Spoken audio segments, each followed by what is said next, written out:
Cette semaine, la communauté ivoirienne commémore à son tour un tragique anniversaire, celui du 11 avril 2011 qui vit la violation de sa souveraineté par la France, l'achèvement d'un long processus de coup d'État international, l'arrestation et la déportation du président Laurent Gbagbo. Cela va donc faire 3 ans qu'à l'issue d'un coup de force organisé et encadré par la France de Nicolas Sarkozy, le président Laurent Gbagbo aura été arrêté, puis détenu dans des conditions d'humiliation et de mauvais traitement pendant plusieurs mois, avant d'être déporté à la Cour pénale internationale. Petit rappel historique. Élu au premier tour des élections présidentielles en 2000, le président Laurent Gbagbo a dû faire face, 2 ans à peine après sa prise de fonction, à une tentative de coup d'État qui s'est muée en une rébellion armée, coupant le pays en 2 parties. Sur le point d'être défaits, ces rebelles vont être alors protégés par Paris, qui organisera leur montée en puissance en les équipant et en ayant recours à des mercenaires africains et européens, comme le révèle un document Wikileaks disponible sur le net. Il est vrai que le gouvernement de Laurent Gbagbo souhaitait libérer l'économie ivoirienne de la domination française et ouvrir certains marchés à d'autres partenaires, notamment celui du cacao qui demeure la principale culture d'exportation du pays. La France de Jacques Chirac a perçu ce signal d'ouverture comme une menace pour ses intérêts. La même méthode, pour les mêmes raisons, s'appliquera d'ailleurs avec le même succès en République centrafricaine. Afin d'éviter la scission du pays, le président Gbagbo accepte de former en 2003 un gouvernement de réconciliation nationale avec les forces rebelles et les partis politiques qui les soutiennent. Il négocie et obtient en juillet 2007 un accord politique avec la rébellion qui l'associe pleinement à la gestion du pouvoir d'État en nommant son chef Guillaume Soro Premier ministre. Cela dans l'optique d'aboutir à des élections transparentes, gage d'une sortie démocratique de la crise. Mais le candidat Laurent Gbagbo est de nouveau élu président de la République avec 51,45% des voix.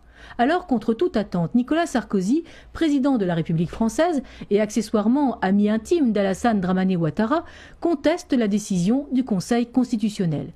En violation de la souveraineté de la Côte d'Ivoire et après avoir arraché un mandat de l'ONU, comme en Libye, il soutient le coup d'État sanglant contre le pouvoir légal et légitime du président Laurent Gbagbo en imposant son ami Alassane Ouattara.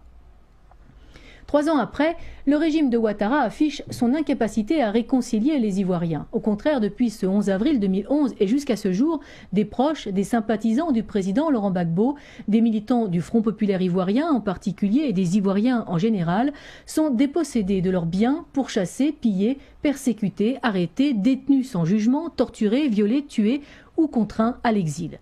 Voici 3 ans que des milliers d'Ivoiriens ont perdu arbitrairement leur emploi par la mise en œuvre de la politique dite de rattrapage ethnique.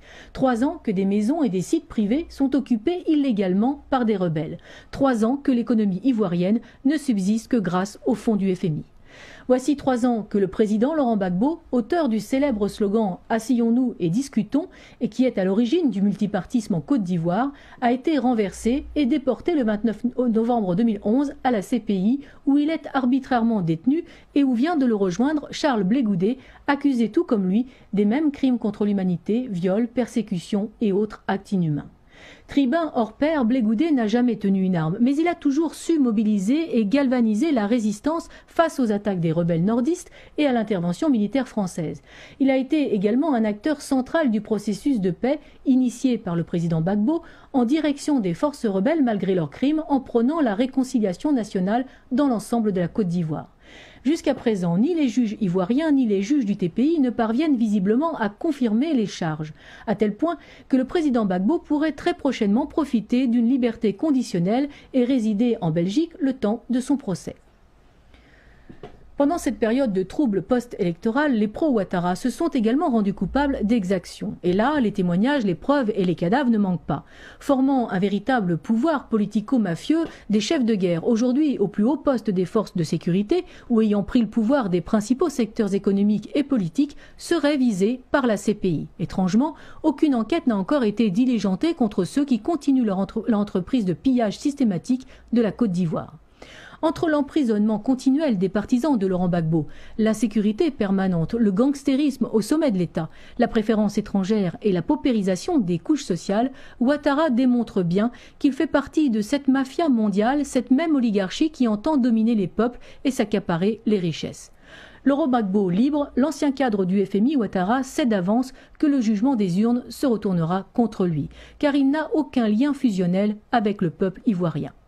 Selon un proverbe ivoirien, ce qui se dit sur le cadavre du lion ne peut être dit devant lui vivant. Alassane Ouattara a cru pouvoir porter la peau du lion Gbagbo avant de l'avoir tué.